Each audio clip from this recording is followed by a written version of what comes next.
I said that, and then that's when the boos started. And that's where, unfortunately, what I came down there to say was lost, which is this. We have an opportunity to upgrade the HVAC systems in our schools off of the infrastructure bills that are going through Congress right now. And in fact, that in and of itself is not only going to reduce disease transmission and take our school system out of the position of being a primary vector transferring stuff, COVID, the flu, colds. It's also going to help with allergies. We've got schools with mold problems. This is a project that's transformational at a county level and also way overdue in our case. Right. And with the way these bills are being set up, really not going to have to go after the Knox County taxpayers, hopefully. Yeah. I think if this is done right, it should be done through federal money and federal grants, which is our money. I mean, we're paying this money in taxes, too. Right. I mean, the federal government the school board at their last meeting, which was last week, they've got millions and millions of dollars of what they call ESSER. ESSER funds. ESSER funds. I mean, and so $111 million on this one, on the first round. Have you read the ESSER funding report yet? Any of it? I've read part of it, but I've also just followed it on the school board meetings. But yeah, they've got a Dr. Dexter Murphy, who's in charge of the spending of those dollars, and I mean it's astronomical what they've got in those funds. But that's the mayor's job, right there, is to apply for the not only the ESSER, but any of those funds. Right. Find what we need and all that. And I just don't believe that has been done. I think if we got the HVAC upgrade, I don't think we would have lost our bus driver. I don't think we would have lost our special ed teacher, and I don't think we would have lost any students. Right. I think what happens, what I'm seeing and what I'm reading about COVID, is that a very little difference has a very actual measurable difference in the air, and this stuff is easy to measure. You do it with a CO2, not a carbon monoxide, but a carbon dioxide. And then, they just displace all the gases. I read the process. I'm a truck driver, not a mathematician. It's like, okay, as long as it's real. Boy, you just reminded me that we've lost 3 people. I guess as a parent of 3 adult children, I concentrate more on the child. But you're right. We had a school bus driver and a special ed teacher and a student, all from basically from Hardin Valley to Rocky Hill, that all passed away from COVID. Yeah, and it's something that didn't have to happen.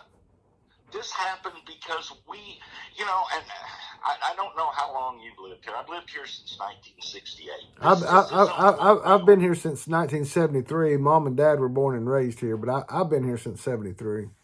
I was born in 66, but I've been here since 73. And, we came home in 73. But and this is an issue of, this isn't how we were raised. We were raised as volunteers. Right. When something happened that the community needed to come together on, we came together on it. It wasn't a Republican and I think a lot of that goes back to just what is local politics. Right. I'm a Carter Hornet. I think you're a Farragut Admiral, correct? I'm a Farragut Admiral. And all 3 of my kids are farmers. And all 3 of my kids are Farragut Farmer Admirals as well. So. Well, they're not farmers anymore. I understand that. I don't think they even understand the. Well, they don't understand the Hawkins dances. They don't understand the overalls. It's a different world. The good news is David Farragut damn the torpedoes full speed ahead. So that's all that matters.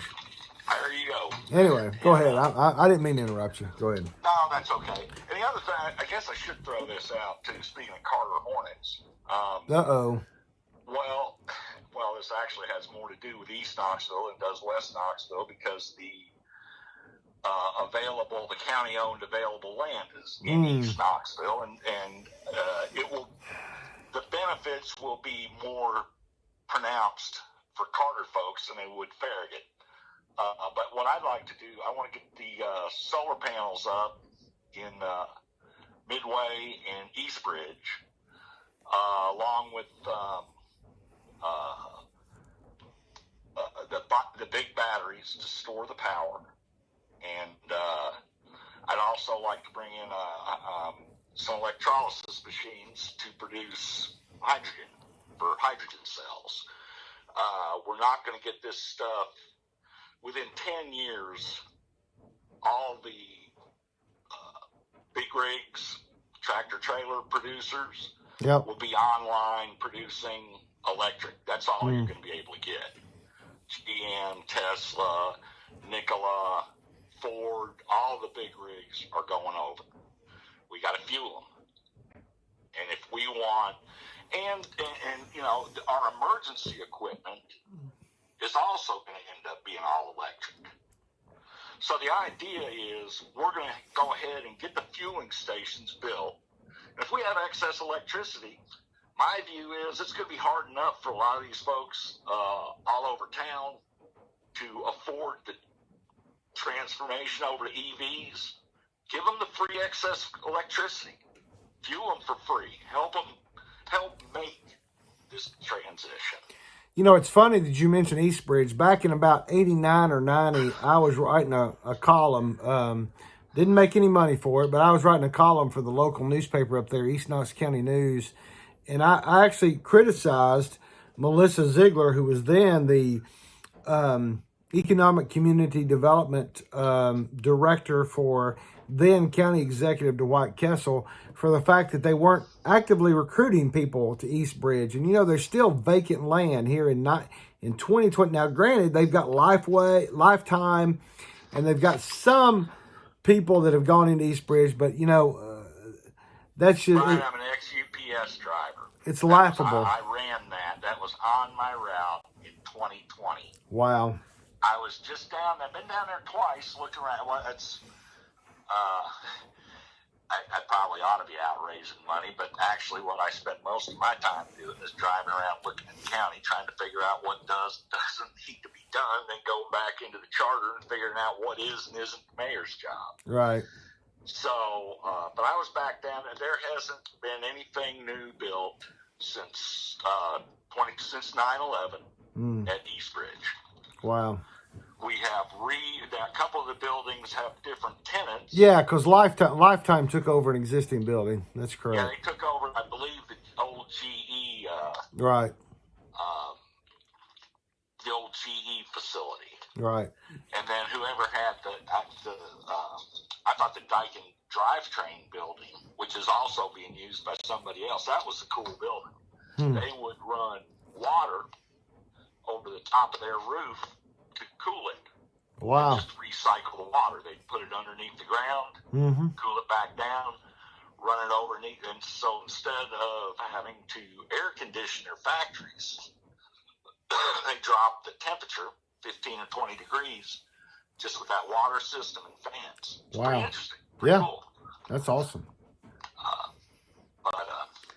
Anyway, yeah, I want to get that done too, because I do think, especially now, I'm looking at these rising prices going, you know, if all the police cars and the fire trucks and now what they've got going on, this generation, they're doing plug-in batteries for a lot of these vehicles. So we're not going to have to run a fire truck down to either of these spots to rejuice them, charge them up, whatever. We just, run batteries back and forth. Right, because most of these vehicles, I mean, an electric charged vehicle can go, what, 160, 200 miles? Is that right? Well, I got the Consumer Reports today. It's anywhere from 100 to 500. So, I mean, granted, any vehicles that's operating within Knox County is going to be within that realm. So, I mean, it's not what you're talking about. I hadn't thought about before, but it's not outside the realm of possibility. Well, it's what we have is, honestly, Brian, the job of mayor hasn't been done in 20 years. You don't get as far behind as we are on deputy salaries for the sheriff's department, for instance. I broke that down the other day, and by the time it got down to, well, how much do these guys have to pay rent with and feed their kids and all that after you deduct your health insurance and retirement from off your gross? You're looking at $8.85 an hour. Wow. For these guys. How are you going to pay rent? I mean, now, granted, the health insurance is pretty good. Right. And you're sitting there at a 4.6% contribution on your retirement, which is not great, but it's not horrible either. Right. You can have, you're somewhat dependent on making the right moves, but it's something you have to do. Well, being mayor apparently is a good stepping stone to the swamp in Washington, D.C., at least by the last mayor. Well, yeah, I kind of I had to go back to the county charter to figure out just exactly what the mayor was supposed to be doing. And again, it's primarily putting together a budget. But $8.85 an hour, yeah, it is. I mean, that's not coming from any professional position. And that's for a deputy that's out patrolling the neighborhoods, and that's your starting coming in salary. Wow. For the jailer, that's when they send them down. That's an active. Yeah, and you have an extra $5,000 a year, which worked out to, I think, $10.85. Is what they're paying if you actually go out in the street and get shot at. I mean, yeah, you have to start it. I mean, I'm assuming Spangler's doing the same thing that all the previous sheriffs have done. You have to start in the jail before you can go to patrol. So right, and I mean, you can make $15 an hour at McDonald's right now. Yeah, you can pretty much make $15 an hour anywhere you want to go with better benefits. Right. But the issue we're going to have to decide as citizens on a lot of this, and here's my view on, and this holds true in both the school system and the sheriff's department. We've got a good core of people, and our senior officers. But how do you make it through? You said you got 3 kids. 3 adult kids, yeah. 3 adult kids. Could you have, And I used to joke that I was envied people with average children, because it seemed like every time I turned around, my son was, he was golfing and playing baseball and doing this, that, and the other. Right. And all this costs money. Mm-hmm. I mean, we're not. How do you tell your kid he's not going to get to play Little League? Right. Yeah, we can do better than this. Yeah, the wife and I never did that. I mean, we figured out a way to pay for it. So that's exactly right. Yep. And these guys, and I don't think that our sheriff's deputies should be rich. Right. We're not paying them to live in mansions and all that, but they ought to be able to. They ought to be able to provide for their families. Yeah, exactly. Right. They ought to be able to buy groceries. And buy their kid a pair of baseball cleats once a year, and we're just not there anymore. Right.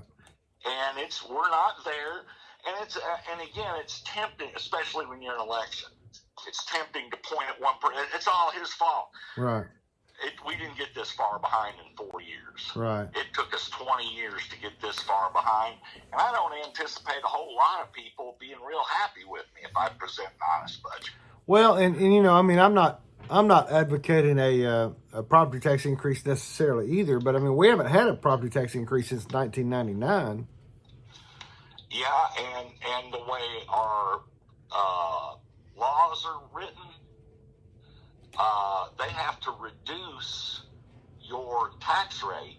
Oh, yeah, every time they do a reassessment. A reappraisal. Right. So actually all we've had since 1995 is tax cuts. Right. So... That's true. Well, and again, nobody wants to pay taxes. I don't want to pay taxes. Right. You don't want to pay taxes. Right. But at some point you have to look at what the function of government is and how much it costs. Right. And... thankfully, it's not the mayor's job to tax. Right. It's county commissions. Exactly. 11 of them. them. It's the mayor's job to say, this is what a real budget looks like. And then it's commission's job to say, they have the right to line item veto. Right. So then it's commission's job to say, no, we're not, to hell with the deputies. Right. We're not going to pay them. And that's the way county charter is written. That's true. And one of the other things I'd say, and the fact that we haven't had that back and forth just tells me that nobody's doing their job. Yeah, because commission has pretty much just they pretty much just rubber stamped any budget they've been brought to them for the last 15 years, 20 years. Well, nobody's paying any attention. Right. And I guess, back to the first question you asked me, what motivated me to get involved? There it was. There you go. I mean, you start looking at this stuff going, is anybody doing their job? Yep. So. Well, Bob, we are 27 minutes in. And I have to stop this thing at 30 minutes. So it looks like we're going to wind up doing it. It looks like I made a mistake somewhere in the middle. So we're going to have part 1 and part 2 on the video, but we're going to have a solid 28 or 29 minutes on the audio. But where can folks, I know they can find you on Facebook, Bob Fischer for Mayor, I think, right? And that's about it, right? Okay. Now, hey, I'm still... That's good enough. There's long behind-the-scenes stories I could tell you, but I don't think they'd probably bore you, and I don't think I don't really feel like getting into it. I'm hoping to have a treasurer in place. I'm working with somebody as far as being a campaign manager now. Good. But being a newcomer and all, I feel like I'm making mistakes. I'm making more mistakes than I am doing stuff right. You know what? Again, the whole thing about BrianHornback.com and now the Brian Hornback Experience, which is this podcast, is that I believe that anybody who puts their name on the ballot deserves a chance to be heard. And that's what I'm doing here today. When you get that new information, everybody go to Facebook, find Bob Fischer for Mayor. It's Fischer,